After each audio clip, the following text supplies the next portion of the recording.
You're no longer needed in my life. I guess I'm just excess baggage. Be confused by this sudden declaration of being unwanted. Living a normal life, yet I face constant sarcasm from my husband Colton and my mother-in-law Nora. But then, something unexpected happened to Colton one day. My name is Ariana. Just a regular housewife living with Colton. Sadly, Tay, I have almost no family, just some distant relatives and Nora. This incident might have turned out differently if someone had stepped in to stop Nora and Colton. But that's all in the past now. Hey, Ariana. Mom's coming over today, so make sure you've got a meal ready. Yeah. What's with that attitude? Don't put me in a bad mood. Sorry. Colton, as you see, is completely hostile. It's always about Mom. And Nora, she just can't let go of her child. As if she regretted allowing us to get married. At first, she complained of loneliness and would drop by daily unannounced. I'd like to say that's no longer the case, but the frequency of her visits hasn't changed at all. Maybe I feel this way because I'm being negatively influenced by this mother-son duo. Nor used to barge into our house suddenly and create a scene complaining. There's no food for me. Colton would say, give your meal to Mom? You're just at home all day, not like you're hungry. Being a housewife is such a sweet deal. But since then, I've had to prepare meals for an unconfirmed Nora, not knowing whether she'll come or not. Eventually, I reached my limit and brought up the issue to Colton, citing insufficient grocery money. Hey, could you let me know in advance when Nora's coming over? Come, what should I? I don't care about your convenience. No, it's about the grocery money. Grocery money. Yeah, I don't have enough for Nora's share, and it's hard to make meals for 3 with a budget for 2. You just need to try harder. I can't serve Nora simple food, can I? Thinking that Colton would dislike the idea of making his mother Nora suffer through meager meals, I decided to broach the subject. All right. I wouldn't want Mom to go through that. He understood. I'll ask her about it. Thank you. That's how we settled into the current situation. But perhaps because Nora saw her unannounced visits as a way to irritate me, she started paying closer attention to the taste of the food and the cleanliness of the house, constantly complaining. Even though I knew it was harassment, it still made me anxious every time. When Nora was coming, I'd refer to cookbooks and really try hard with the meals, but nothing seemed to work. Ariana, this soup is too bland. Yesterday's too rich, but today's is too weak. I'm sorry. And the dust. It's terrible. What if I get sick? We hardly have any relatives as it is, and if I were gone too... Not cough. And Mom, are you okay? Can you? You've been told this many times, right? It's about the cooking and cleaning. Why can't you just listen? Well, It's fine. Ariana just wants to trouble me, it seems. no, that's not it at all. I'm sorry. What more can I do? No, that's not it at all. I'm sorry. After all Mom said to you, you ask that now. You should know what you need to do. It's okay, really. It's my fault. I've been saying so much. Ariana's overwhelmed. And Mom, It's in this way every time. I'm subjected to their emotional parent-child play acting. I can't even pretend to be remorseful or they won't be satisfied. What are they thinking? This parent and child? Certainly, we don't have many relatives, but even if you are gone, I shouldn't think like that, but I can't help it sometimes. I'll start over right now. It's okay, Cough. Let's eat before it gets cold. When she comes over, she continues to harass me, but when Colton starts to worry, she plays the fragile old woman card. Honestly. And set up. I'd like to cut ties with both Nora and Colton, but I've already lost my parents and have nowhere else to turn. Colton controls all the finances.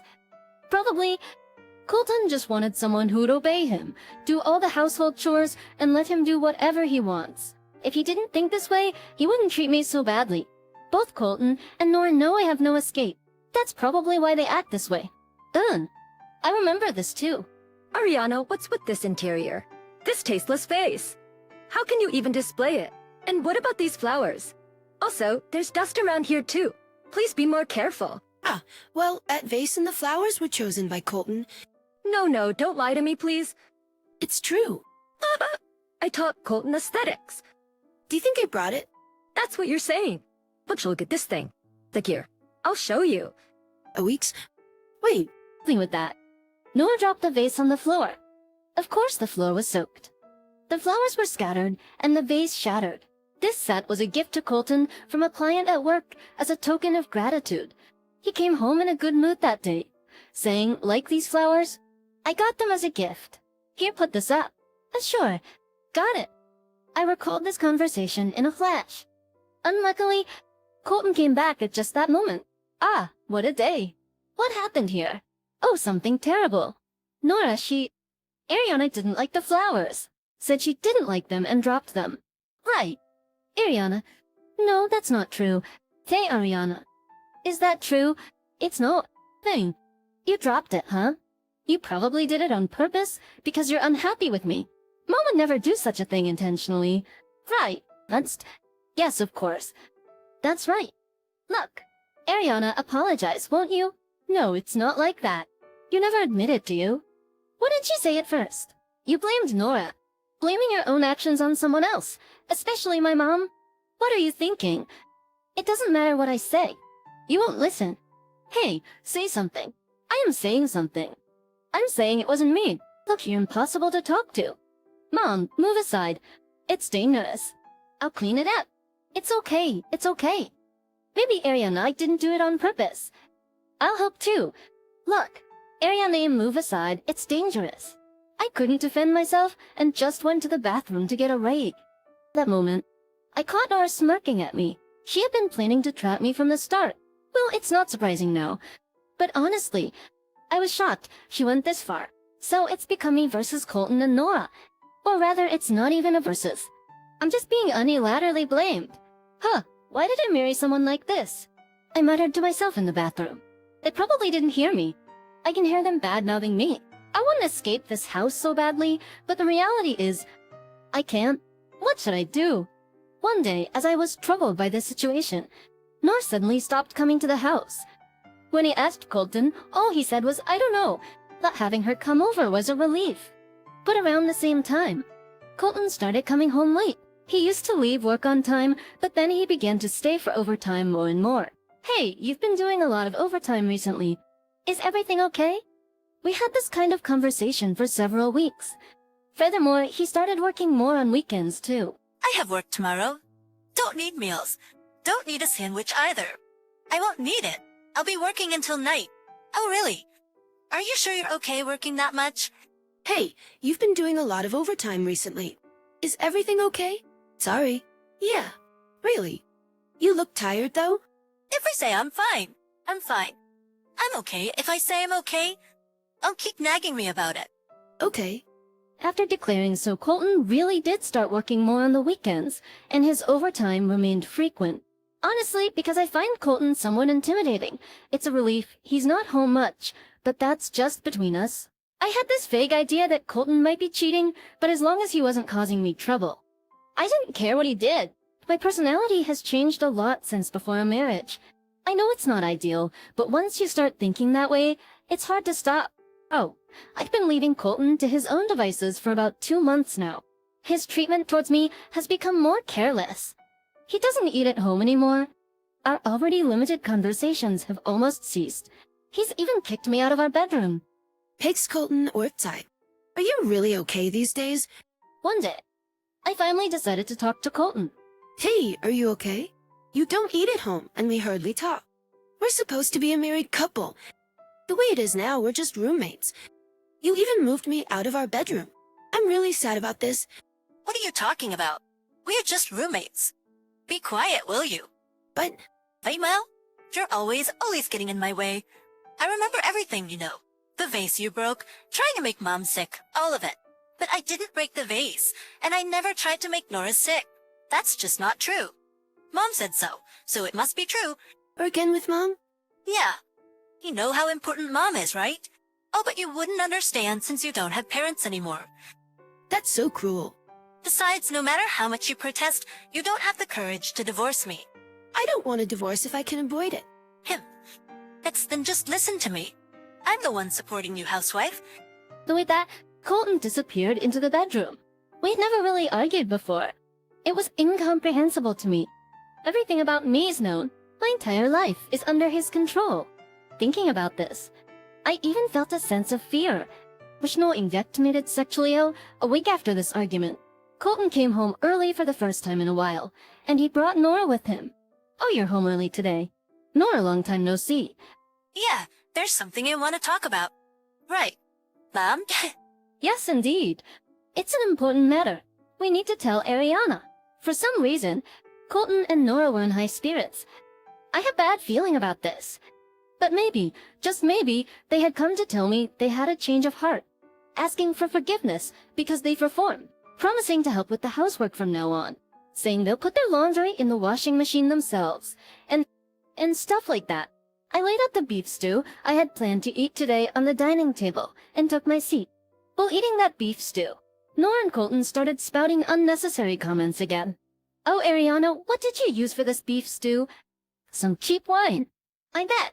In my house, we make it from scratch with bouillon, taking time to simmer it in red wine, right? Yeah. Mom's beef stew is the best.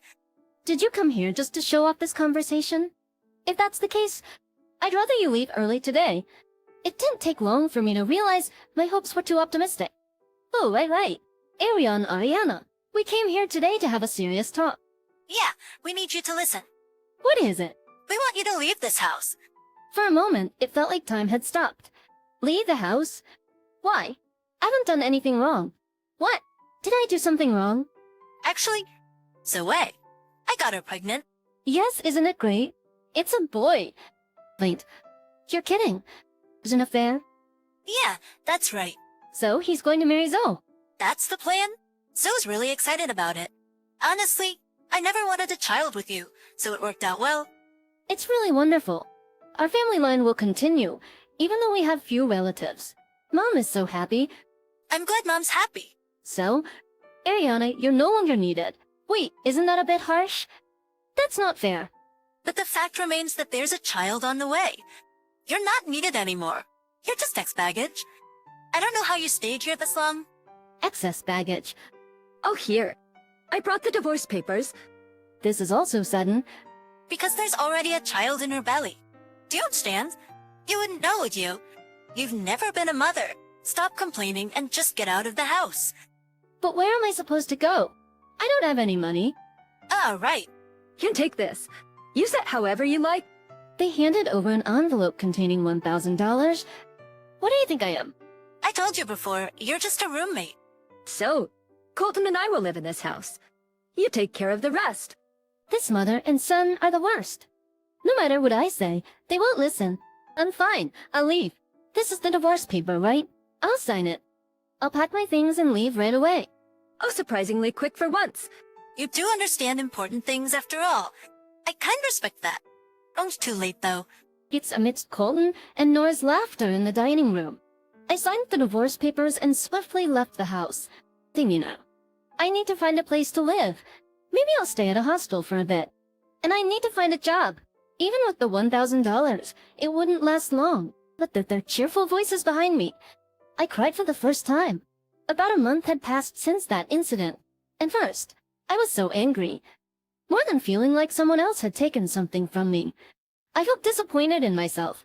I was reflecting on how I had stayed with such a man all this time. Thinking about how long I wasted my life with such a man. But that's all in the past now. Eventually, I managed to find a job in a room. It's amazing that even with little income, I could rent a place with the help of a guarantor company. Arriving at my new room, I unpacked my belongings, surprised at how little I had. And then several months later, I'd become accustomed to my new life. There were challenges, but I was enjoying my life as a single woman. One day, as I was relaxing in my room, I received a call on my phone. It was a name I recognized. Yes, it was Colton's name. I thought to myself that I had forgotten to block his calls and decided to ignore it at first. But after the phone rang several times, I couldn't bear it anymore and answered it just once. Hello, what is it? Hey, people, Ariana? How are you? Yes, I'm fine thanks to you. What do you want? Well, you see... If you don't have anything important to say, I'm hanging up. Wait, can we get back together? What? What are you talking about? Actually, Colton was wishing for a reconciliation. Though I thought I had nothing to do with Colton anymore and had no intention of getting back together, I was too curious about his reasons and decided to ask. It turns out that it was true Zoe was expecting a child. They were even planning to get married. It was supposed to be a shotgun wedding, but when Colton and Nora saw the newborn, they were shocked. The baby looked nothing like Colton, nor did it resemble Zoe. Colton had thought such things could happen, but Nora, finding it odd, confronted Zoe.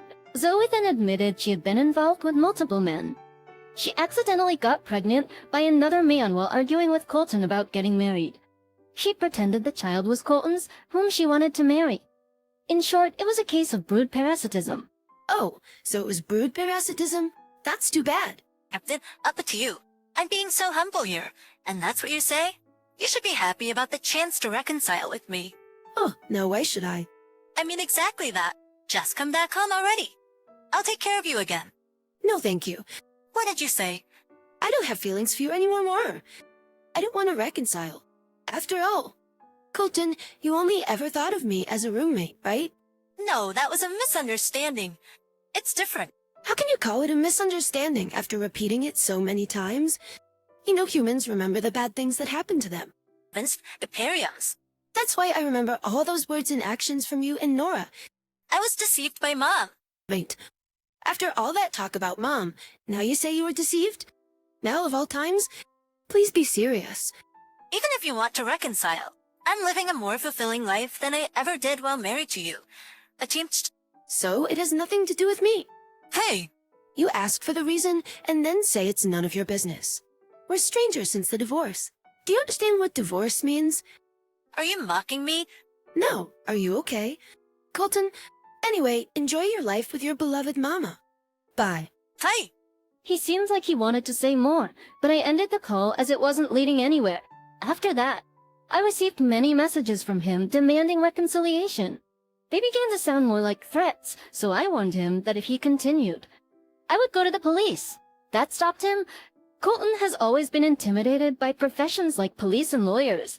Since that day, my relationship with Colton and Nora has truly ended. Afterward, I've no idea what happened to the two of them. In fact, I don't even want to know. Besides, if we were to meet somewhere again, there's a high chance they might come barging back into my life. Well, they can struggle for all the persistent harassment they've directed at me. Given how those two are, it seems like it would be difficult for them to find someone to remarry. While I'm talking about this, I've had a new encounter at work. We're not dating or anything yet, just going out for meals and to bars. But I secretly hope that someday I can marry this person,